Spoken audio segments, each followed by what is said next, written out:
मी दीपा देशपांडे राऊतमारे, आदर्श शिक्षक समितीची महिला राज्य प्रमुख। आज साखरे मंगल कार्यालय येथे क्रांतिज्योती सावित्रीबाई फुले आदर्श शिक्षिका सहकारी पतसंस्था जिल्हा मर्यादित आणि आदर्श शिक्षक कर्मचारी सहकारी पतसंस्था जिल्हा मर्यादित या दोन पतसंस्थांची आमसभा होती।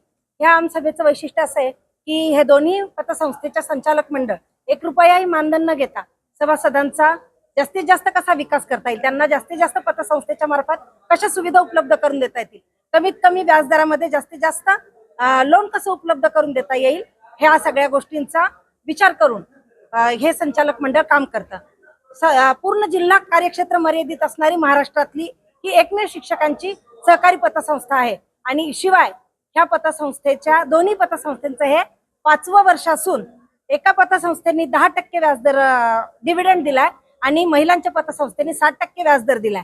ह्या सगळ्या गोष्टी असून ह्या दोन्ही पतसंस्थांनी कुठल्याही प्रकारचं सीसी जिल्हा मध्यवर्ती बँकेकडनं न घेता शिक्षकांचंच भाग भांडवल वापरून त्यांना लोन उपलब्ध करून दिलेले ही विशेष महत्वाची बाब या दोन्ही पतसंस्थांची आहे। धन्यवाद।